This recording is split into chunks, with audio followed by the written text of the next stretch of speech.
એમ એવો ભગવાનનો ભક્ત જો એવી રીતે ભગવાનમાં જોડાનો હોય ને તો મહારાજ કે છે વચનામૃતમાં કે જેટલું રાજાનું રાજ એટલું રાણીનો રાજ બોલે. પેલો વાલેરો વરુ હતો ને એનો બાપ મામયો વરુ. વાલેરા વરુને એના બાપે મિલકતમાં કોઈ ભાગ ન આપ્યો એવી વાતો આવે છે. એટલે વાલેરાને એમ થાય કે મારા ભાગનો તો મને આપવું જોઈએ ને, પણ ન આપ્યો. જે કારણથી ન આપીએ ન આપી પણ ન આપ્યો એટલે બહારવટ્યું ખેલ્યો. ગમે તેમ કરીને બાપની પાસેથી મિલકત લેવી. એમાં કેટલાયને રંજાડી નાખ્યા, કેટલાને મારી નાખ્યા, એમાં કેટલાય નિર્દોષ જતા રહ્યા. ત્રાસ થઈ ગયો, માણસામાં ત્રાસ થઈ ગયો. બધાને બીક લાગી કે આ વાલેરો જો આ મળ્યો ને તો મારી નાખશે. ખેતરમાં જવું હોય, કામે જવું હોય કે બહાર જવું હોય અને જો હામો મળ્યો તો પૂરું થઈ ગયું. કેટલાને રંજાડી નાખ્યા. એમાં ગુણાતીતાનંદ સ્વામી ભટકાઈ ગયા. અને ગુણાતીતાનંદ સ્વામી ભટકાણા એટલે સ્વામીએ તો કેવું સહજ વાત કરી. અને સ્વામી જોડે હરિભક્તો હતા એને કીધું સ્વામી આ બારવટીયો છે, આનો વિશ્વાસ નહીં, માટે આપણે રસ્તો નાના હાલત કરા હું કરાય. તે હામાં ગયા. હરિભક્તોએ કીધું કે આ આગળ આવે છે ને એ વાલેરો વારો છે. એટલે ગુણાતીતાનંદ સ્વામી એના ઉપર આમ વક્ર દ્રષ્ટિ કરી અને કીધું તમારું નામ વાલેરો વારું? તો કે હા મારું નામ વાલેરો વારું. ગુણાતીતાનંદ સ્વામી કે ભલા માણસ તો આ બધા પાપ કર્મ કરે છે, નિર્દોષ માણસોને મારી નાખે છે, આનું ફળ ક્યાં બહેન ભોગવીશ? એમ કરીને સમજાયો અને પછી કઈક કૃપા કરીને વાલેરો વરુ માની ગયો અને ભગવાનનું ભજન કરતો થઈ ગયો. વાલેરા વરુને એના બાપાએ સમય ગયા એટલે એનો જે ભાગ હતો ને એ સ્વામીના આશીર્વાદથી ભગવાનના ભજનના પ્રતાપે કરીને મળી ગયો. એટલે વાલેરા વરુને ગુણાતીતાનંદ સ્વામીના પ્રત્યે સહજ હેત થયું લ્યો. પણ ગુણાતીતાનંદ સ્વામી એવા હતા ને એને પોતામાં હેત ન થવા દીધું અને ભગવાન સ્વામિનારાયણમાં એને હેત કરાયો. બાકી હેત કોનામાં થયું? ગુણાતીતાનંદ સ્વામીમાં. અને એ ગુણાતીતાનંદ સ્વામીમાં હેત થયું અને સ્વામીએ પછી ભગવાનમાં એને હેત કરાયો. ભગવાનમાં હેત કરાવે એ સાચા સાધુનો લક્ષણ છે. ભગવાનમાં હેત કરાયું અને એવું ભજન કરાયું, એવું ભજન કરાયું કે આખા મુલકની અંદર બધા સ્વામિનારાયણ ભજન કરવા માંડ્યા.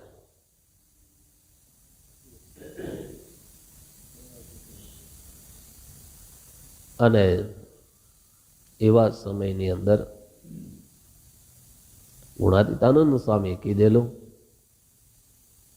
કે તને તારું ગરાસ મળી જાય તો શું કરીશ? તો બીજું માણસ આ નાનું પર ઊભું કર્યું. એમાં સ્વામી કે એ ગામ તૈયાર કર, એમાં તોરણ બાંધવા હું આવીશ, પણ એક શરત. સ્વામી કે ગામ બધાય ગામ વસાવો, પણ એમાં સ્વામિનારાયણ ભગવાનનું એક મંદિર બનાવવાનું. બોલો એને બનાવ્યું પણ ખરું. એની સેવા પણ કોણ કરતો? એ વાલેરો વરુ કરે.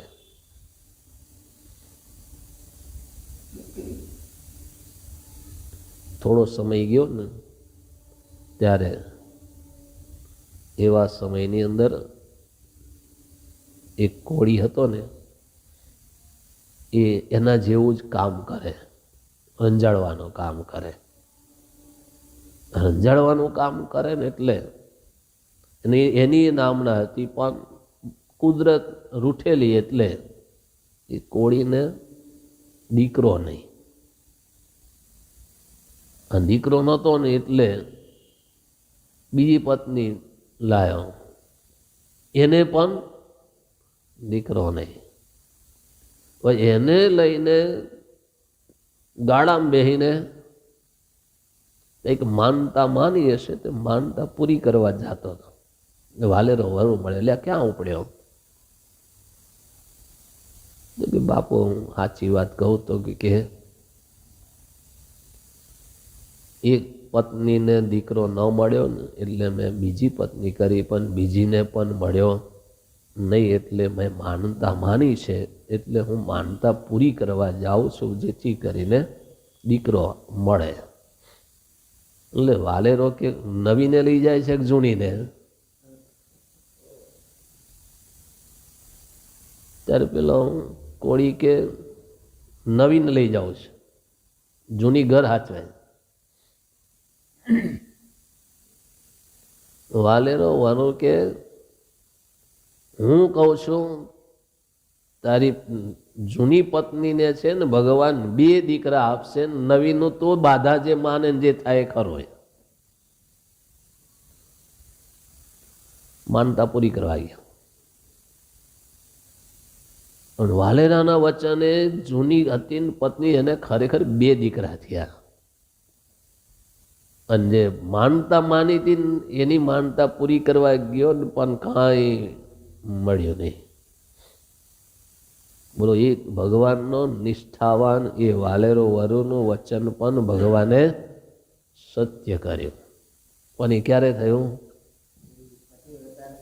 એવી નિષ્ઠા હતી,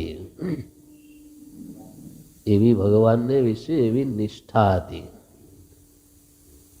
જો એવી નિષ્ઠા હોય તો આપણે સંકલ્પ કરીએ ને તો આપણું કામ થાય. પણ પછી એવું નહીં માનવાનું કે થાય જ એમ, બધું થઈ જાય આપણાના જેમ. પણ થઈ જાય ક્યારે? કાગડા બે ઊંડા ને બાગું થઈ જાય. પછી એમાં આપણને જો અહમ ચડી જાય ને તો નકામો. અને આ જીવને અહમ તો અંદર ભરાયેલો જ છે, ઉગેલો છે, એમાં ખાલી પાણી પડે એટલે પાંગરે. મૂળિયા તો નાખેલા જ છે, અનાધિકારના પડેલા છે, એમાં થોડું પોષણ મળે ને એટલે પાંગરે. એટલે બાજરો હુકાઈ ગયો હોય ને, અરે વાઢી લીધો હોય ને, વાઢી લઈ દો ને બધું ખાઈ લીધું હોય ને, ઠૂઠા પડ્યા હોય ને, પણ જો એમાં જો માવઠું થાય ને તો બધું પાંગરે, બધું ઉગે. એમ આ અનાદિકાળના મૂળિયા તો અંદર જીવમાં પડેલા છે ને એમાં એમ થાય કે આપણું કયું આપણું ધાર્યું છે એમ. આ મૂળિયો ફાટ એવું ફાલે, એવું ફાલે, એવું ફાલે. મહિનો 2 મહિના જો વરસાદ ન પડે ને તો પાછું શું કહે, ન શોભે એવું થઈ જાય. સારું હવે કાઢવું કે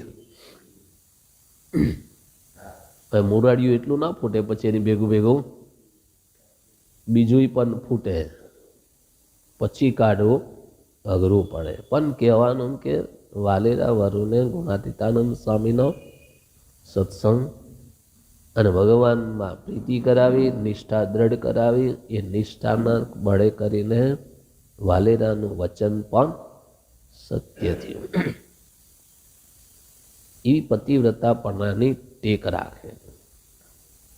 એ જેનું આખું જીવન બદલી નાખ્યું એ ગુણાતીતાનંદ સ્વામીએ પણ એને પોતામાં હેત ન કરાયું, પણ ભગવાન પુરુષોત્તમ નારાયણમાં એને હેત પ્રીતિ કરાવી.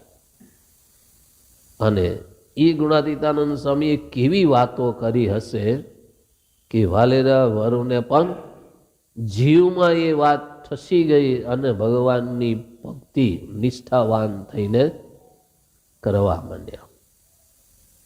આ તો ગુણાતીતાનંદ સ્વામી છે, મહાસમર્થ સંત છે, ભગવાનને વિશે ભક્તિવાળા નિષ્ઠાવાળા સંત છે. એમનો ત્યાગ, વૈરાગ, આત્મનિષ્ઠા, આશરો આ બધું દ્રઢ છે. અને એના વચ્ચે આજ બહારવટિયું ખેલનારો વાલેરો વરુ એક ભગવાનનો ભક્ત થઈ ગયો. એવા તો ઘણા બધા જીવો છે કે ભગવાનના એકાંતિક ભક્ત થઈ ગયા. મહારાજ વખતે તો આ બધા મોટા ભાગના બહારવટિયા જેવા હતા. ચરસ, ગાંજો આ બધું પીનારા હતા. પંચ વર્તમાનમાં એકેય વર્તમાન એના જીવનમાં હતું નહીં. ફેલ ફતુરવાળા જ હતા. કોઈકને મારી નાખો, કોઈકને લૂંટી લેવો, કોઈકનું પડાવી લેવો, આવા જ હતા. મોટા ભાગના બધા કુકર્મ કરનારા જ હતા. પણ ભગવાન સ્વામિનારાયણને એના સાધુએ જ્યાં જ્યાં પગ નાખ્યો ને ત્યાં આગળ બધાને સુધારી અને ભગવાનના ભક્ત બનાવી દીધા. અને એ પણ ભગવાનના નિષ્ઠાવાન ભક્તો થયા. કોઈ સાધુ એ ગોપાળાનંદ સ્વામી હોય કે બ્રહ્માનંદ સ્વામી હોય કે કૃપાનંદ સ્વામી હોય કે નિત્યાનંદ સ્વામી હોય, મોટા મોટા 500 પરમહંસે પણ એને કોઈએ ભગવાન સિવાય બીજે ક્યાંય પ્રીતિ કરાવી નહીં. એ ભગવાનમાં પ્રીતિ કરો. કરવા જેવી પ્રીતિ તો એક ભગવાનમાં છે, બાકી ક્યાંય પ્રીતિ રાખતા નહીં. એ તો સ્વામી એ કહેતા તમારે મારામાં પ્રીતિ નહીં કરવાની, ભગવાનમાં પ્રીતિ કરો. મારામાં જો પ્રીતિ કરશો ને તો મારું કલ્યાણ બગાડશે.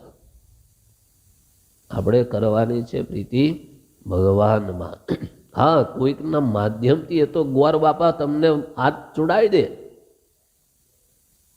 હસ્ત મેળાપ કરાવી દે, પછી શું કરે? પછી તમારે શું કરવાનું? ગોર બાપો છે એ તમને હસ્ત મેળાપ કરાવી આપે, પછી શું કરવાનું? તમારે શું કરવાનું? જેની હાથે હસ્ત મેળાપ કર્યો છે ને એમાં હેત કરવાનો. પણ ગોર બાપામાં હેત કરો તો શું થાય? આ એવું જ છે. સાધુએ તમને ભગવાન હાથે હથેવાળો કરી આપ્યો, હવે તમારે હેત ક્યાં કરવાનું? જેની સાથે હથેવાળો કર્યો એમાં હેત કરવાનો. બોલો, મનાય? નહીં મનાતો. તો ગોર બાપાએ કરી આપી તેમાં કેમ મનાઈ ગયું? એમાં કેમ મનાઈ ગયું? ગોતી કોણ લાયા હતા? ગોર બાપાને તમે જ ગોત્યા હતા કે ગોર બાપા આવું કરી આપવાનું ને? ગોર બાપાએ કરી આપ્યું.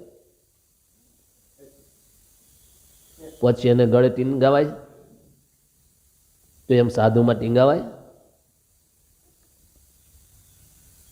કયો તો હાલો, ટીંગાવાય? જો સાધુમાં ટીંગાવાતું હોય તો ગોર બાપામાં ટીંગાવાનું હોય, પણ ગોર બાપામાં ટીંગાતા નથી, સાધુમાં ટીંગાઈએ. બોલો, કલ્યાણ બગડે કે સુધરે?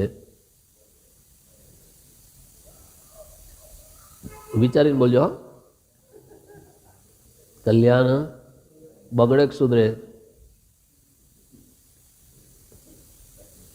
બગડે. જો ભગવાનમાં હેત ન થાય અને જો સાધુમાં હેત થઈ ગયું ને તો બગડે. હા, મહારાજે કીધું જ 2 સાધુ ને 4 હરિભક્ત હાથે હેત રાખવો, એ હેત કીધું છે. એટલે તમે હેત કરો છો.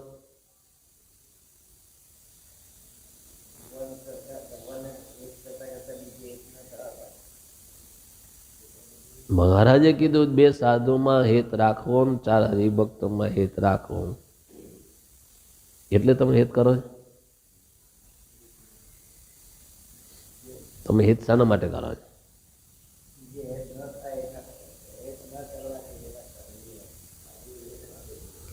કલ્યાણ તો સ્વામિનારાયણ ભગવાનના ભજનથી છે.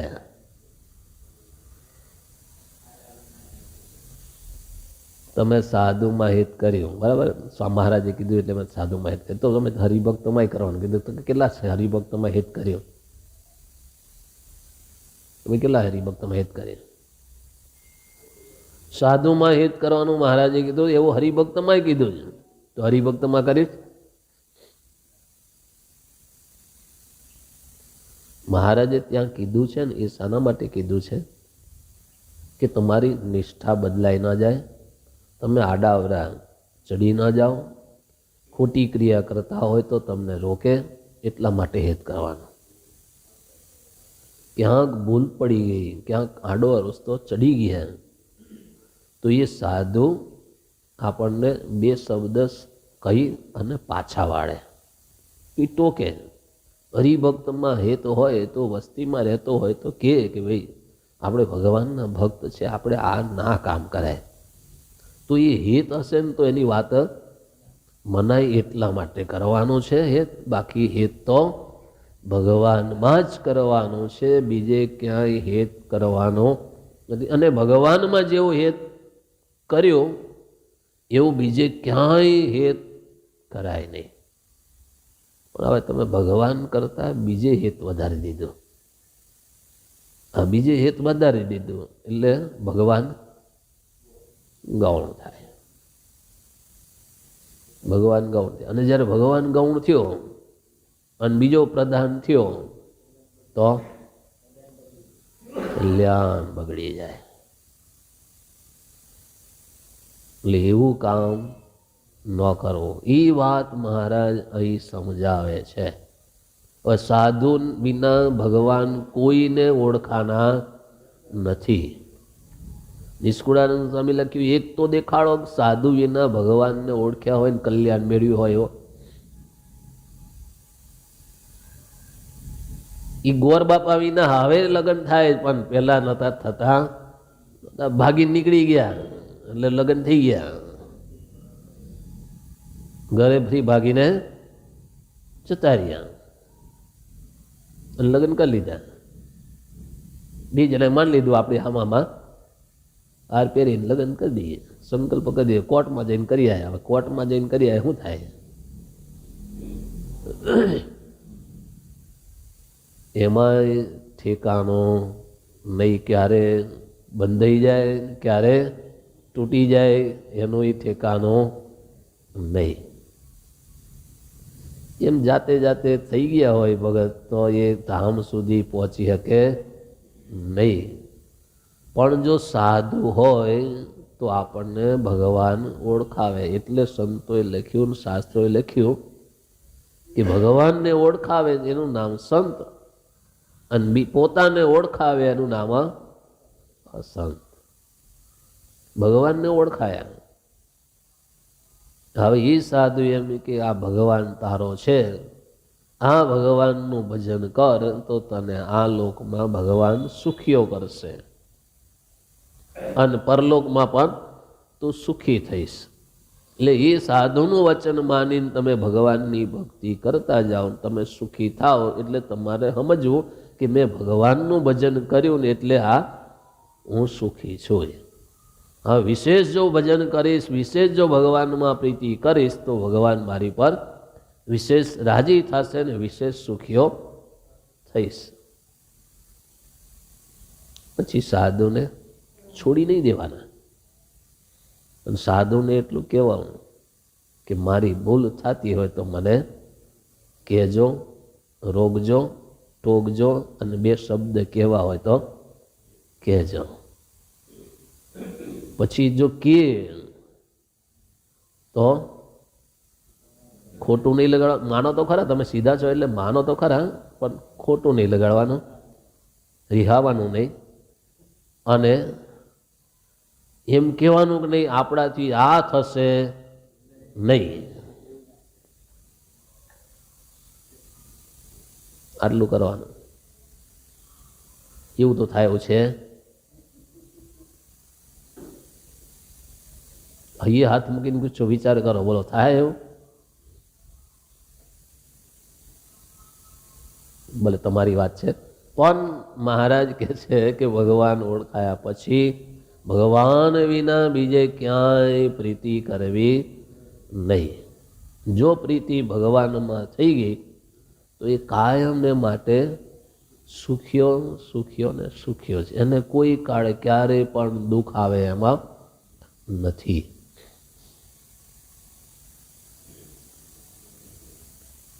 એ મામેરો વારો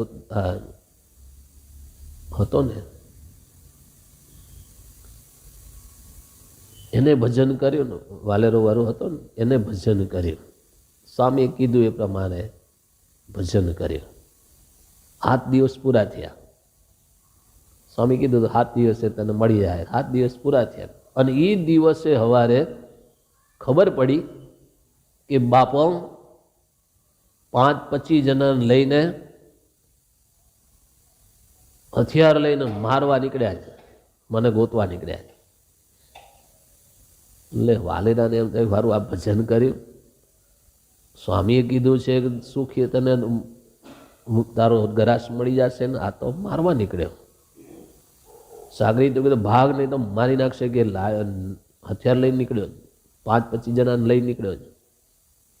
એટલે વાલેરો ભાગ્યો. 1 ગામ 2 ગામ 3 ગામ, એનો મામાનું ગામ હતું ને ત્યાં ગયો. ત્યાં ગામને પાદરે બધા બેઠેલા અને વાલેરો ત્યાંથી નીકળ્યો. લે વાલેરા તું આટલો બધો રઘવાયો દોડે જ ક્યાં? તું ક્યાં રોકાવા એવું નથી, બાપો પાછળ પડ્યો છે મારવા. ત્યારે એનો મામો કે ચિંતા ન કર, અમે 25 જણા છીએ, તમે 5-10 જણા છો ને, આપણે અમે 25 જણા છીએ, ઊભો રહે. ઊભો રહે ત્યાં તો મામયો પાછળ આવ્યો અને એને પણ ફાંસ મારી. ત્યારે એનો જૂની ઘરવાળી હતી ને, એનો ભાઈ, એટલે વાલેરાનો મામો થાય, એને કીધું કે શું છે કે વાલેરાનું આપી દે મને.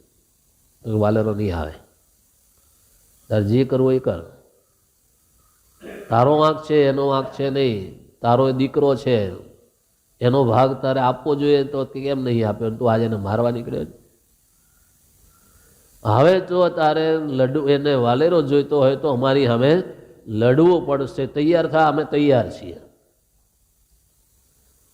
મામૈયાને એમ થયું આપણે 10-15 જણા છે ને એવા 25-30-35 જણા છે, એટલે કંઈ થશે નહીં.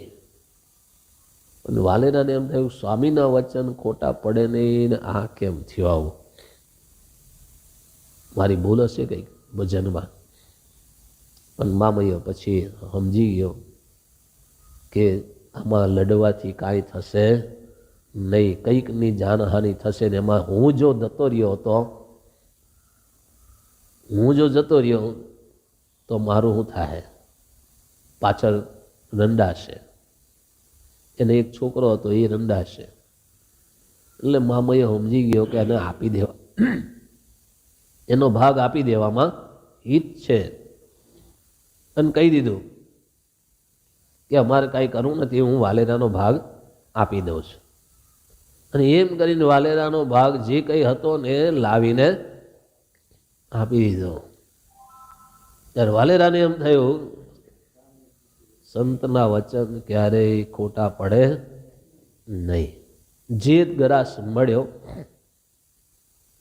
એમાંથી સ્વામીને દેવા માટે, ભાગ દેવા માટે ગયો લેવા. જે રૂપિયા મળ્યા ને એ રૂપિયા બધા લઈને ઘોડે બેસીને અને એકલો ગયો લેવા. સ્વામીનું વચન માન્યું, સ્વામીની આજ્ઞા માની, ભજન કર્યું. પણ સ્વામીએ કીધું આ રૂપિયો મારે કાંઈ જોઈતો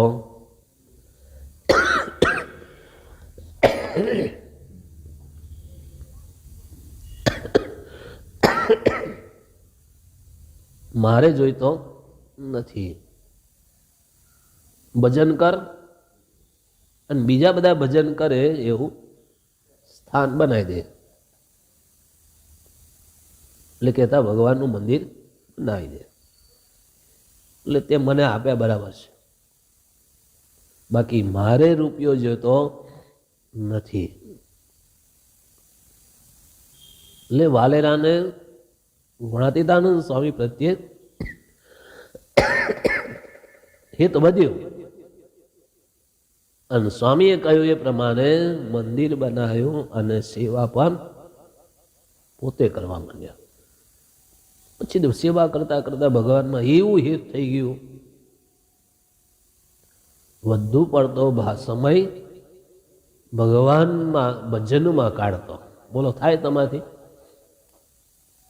વધુ પડતો સમય ભગવાનની સેવા, ભગવાનનું ભજન, સત્સંગમાં કાઢતો. પછી ભગવાન સિવાય બીજે ક્યાંય હેત રાખ્યો નહીં. ત્યારે એ એકાંતિક ભક્ત થયો. અને ત્યારે ભગવાન એવા ભક્તના વચનને સત્ય કરે. આપણે નથી થતા.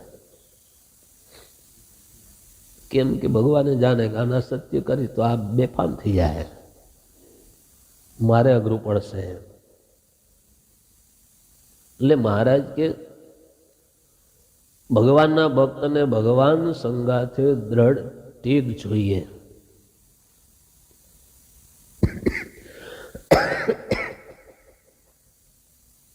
જે રૂપે ભગવાનના દર્શન થયા એ રૂપને વિશે એને પતિવ્રતાના જેવી ટેગ જોઈએ.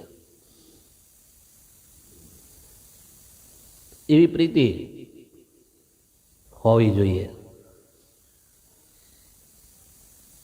પછી ભલે મોટા મોટા બીજા ભક્ત મુક્ત સાધુ એ સાથે પણ પ્રીતિ થાય નહીં. કોણ કે છે? હું નથી કહેતો, ભગવાન કે છે. વાંચજો અંત્યનો 16મો વચનામૃત. એ સંગાથે જેને પતિવ્રતા જેવી દ્રઢ પ્રીતિ બંધાણી છે તેને મોટા મોટા જે બીજા મુક્ત સાધુ તે સંગાથે પણ પ્રીતિ થાય જ નહીં. આવું મહારાજ કહે છે. હું નથી કહેતો. તમને એમ થાય કે આ ઈર્ષ્યા ભાવથી, દ્વેષ ભાવથી, એવું નથી કહેતો. મહારાજ કહે છે કે એના જેવી પ્રીતિ, ભગવાનમાં જેવી પ્રીતિ છે એવી બીજે ક્યાંય પ્રીતિ થાય જ નહીં. પોતાના ઈષ્ટદેવ જે ભગવાન, તેના જે બીજા અવતાર હોય તે સંગાથે પણ પ્રીતિ થાય નહીં. તોય દ્રષ્ટાંત આપીને મહારાજ સમજાવે. પતિવ્રતા સ્ત્રી હોય, એના પતિના જે સંબંધી ઘરે આવે તો એની સેવા પરિચર્યા કરે છે, પણ એના સંબંધી જાણીને સેવા પરિચર્યા કરે છે, પણ જેવી પોતાના પતિની પરિચર્યા સેવા કરે એવી બીજાની ન કરે. ભલે સાધુનો મહિમા શાસ્ત્રોમાં લખ્યો છે, નહીં લખ્યો ખોટો નથી, લખ્યો છે, પણ એવું નથી કહેવા માંગતા કે સાધુને છોડી અરે ભગવાનને છોડીને સાધુમાં હેત કરી દો, એવું કહેવા નહીં માંગતા. એ એવું કહેવા માગે છે કે તમારે જો ભગવાનને ઓળખવા હશે, ભગવાનને મેળવવા હશે તો આવા સાધુની સાથે પ્રીતિ કરવી પડશે. એની વાત તમને મનાય એટલા માટે પ્રીતિ કરવાની. કંઈક ભૂલ થાય અને જો આપણને ટોકે સમજાવે તો એ વાત આપણે એની સમજી શકીએ એટલા માટે જ પ્રીતિ કરવાની હોય છે. બાકી જો ભગવાન ઓળખાઈ ગયા, એ સાધુએ ભગવાનને આપણે ઓળખાવ્યા, તો હવે ભગવાન સિવાય બીજામાં એવી પ્રીતિ હોવી જોઈએ નહીં કે ભગવાન ભૂલાઈ જાય. ભગવાન ભૂલાઈ જાય અને સાધુ પ્રધાન થઈ જાય, એવી પ્રીતિ કરવાની મહારાજ ના પાડે છે. એટલે મહારાજ કહે છે કે મોટા મોટા મુક્ત હોય, સાધુ હોય, તો એની સાથે પણ એવી પ્રીતિ ન થાય. જે સ્વરૂપની પોતાને પ્રાપ્તિ થઈ હોય એ સંગાથી જ પ્રીતિ રહે, એની મરજી પ્રમાણે વર્તે, પણ બીજાને કાંઈક માને તો તેના જાણીને માને, ભગવાનના સાધુ છે એમ જાણીને માને અને એની સેવા પરિચર્યા કરે, પણ મુખ્ય તો ભગવાન છે. અને એવી જ્યારે ભક્તિ, એનું નામ પતિવ્રતાપણાની ભક્તિ. રામચંદ્રના ભક્ત એવા હનુમાનજીનું દ્રષ્ટાંત આપ્યું. હનુમાનજી છે રઘુનાથજીના ભક્ત છે, એની પતિવ્રતાને ભાવે સેવા પરિચર્યા ભજન બધું કર્યું. પણ ત્યાર પછી કેટલાય ભગવાનના અવતાર થયા, તો હનુમાનજીને રામચંદ્રજીને વિશે પતિવ્રતાની ભક્તિ છે, માટે હનુમાનજીની પતિવ્રતા ભક્તિ જેવી છે. પણ એના સિવાય પણ કંઈક અવતારો થયા, એની પણ સેવા હનુમાનજીએ કરી છે. ભગવાનના અવતાર છે એમ કરીને કરી છે, પણ રામચંદ્રજીને વિશે જે હેત ને પ્રીતિ છે એવી બીજે કરી નથી. એ રીતે ભગવાનના ભક્તની ટેક હોય એની પતિવ્રતાના જેવી ભક્તિ કહેવાય, અને એવું જેને ન હોય એને વ્યભિચારીની જેવી ભક્તિ કહેવાય. માટે જાણી જોઈને પોતાનું નાક કપાય એવી ભક્તિ ન કરવી. કોઈ કાપતું નહીં કે કાપે? કોણ કાપે? પણ ખરાબ લાગે. એટલે ભગવાનના ભક્તને તો સમજી વિચારીને પતિવ્રતાના જેવી ભક્તિ દ્રઢ કરવી. જો સમજાય તો ઠીક છે, જો ના સમજાય તો સમજવું કે આપણું નાક કપાનું. કહેતા કલ્યાણ બગડે. કોઈ નાક કાપવા નહીં આવવાનું, પણ કલ્યાણ બગડી જાય. પતિવ્રતા સ્ત્રી કોઈ ભૂલ કરે ને, પણ એના પતિને ખબર હોય નહીં, પણ ભગવાનને તો ખબર હોય. ભગવાનને ખબર હોય કે ન હોય? એને તો ખબર હોય. એવી પરિસ્થિતિ લાવીને મૂકે કે એનું નાક કપાય ને એવી પરિસ્થિતિ લાવીને ભગવાન મૂકી દે. એ દ્રૌપદીને ભૂલ કરી, પણ એના પતિને ખબર નથી દ્રૌપદીએ ભૂલ કરી, પણ ભગવાનને ખબર હતી. પરિસ્થિતિ લાવીને મૂકી ત્યારે પાંચેને અનુભવવાનું કે હારું આના પતિવ્રતામાં કંઈક ભૂલ છે, પણ શું ભૂલ છે એ કોઈને ના ખબર પડે, ભગવાનને ખબર પડે. પણ ભક્ત છે, ભગવાનને વિશે દ્રૌપદીને ખૂબ હેત છે, એટલે એનું કલ્યાણ બગડે નહીં એટલા માટે ભગવાને પરિસ્થિતિ લાવી મૂકી. પણ એ સમયે પરિસ્થિતિ દ્રૌપદી સમજી ગયા. ભગવાનને હાથ જોડીને સ્વીકારી લીધું, હા પ્રભુ તમે કહો છો એ પ્રમાણે મારી એક ભૂલ થઈ. એ પાંચ પતિને ભગવાનનું સન્મુખ સ્વીકારી લીધું તો એનું નાક કપાનું એક વખત, પણ પાછું ભગવાને પરિસ્થિતિ સુધારી પણ લીધી. પણ એવું આપણને બનશે ને આપણી પરિસ્થિતિ સુધરી જશે ને આપણું કલ્યાણ સુધરી જશે એવો માનતા નહીં. એ દ્રૌપદીને ભગવાનમાં હેત હતું, એટલે ભગવાન શ્રી કૃષ્ણ પરમાત્માએ કીધું તો એને મનાઈ ગયું, અને મનાઈ ગયું ને ત્યારે એને સ્વીકારી લીધું. આપણને મનાહે એટલે નાક કપાય. એટલે મહારાજ કે કલ્યાણ બગડે ને એવું કામ ક્યારેય કરવો નહીં. જો સમજાય ને તો મહારાજ કે સારું, માટે સમજી વિચારીને પતિવ્રતાના જેવી દ્રઢ ભક્તિ કરવી. આવું મહારાજ છેલ્લે કે છે. વિચારીને, ઠોકી બેહાડતા નહીં મહારાજ, કે સમજી વિચારીને પતિવ્રતાને જેવી ભક્તિ કરશો તો તમારું કલ્યાણ છે.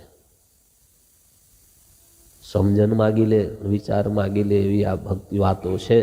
માટે વિચારજો અને પછી ભગવાનનું ભજન કરજો, ભગવાનમાં પ્રીતિ કરજો, જેથી કરીને આપણું કલ્યાણ બગડી જાય નહીં. સહજાનંદ સ્વામી મહારાજની શ્રીપતિમ શ્રીધરમ સર્વદેવીશ્વરમ ભક્તિધર્માત્મજં વાસુદેવમ હરે.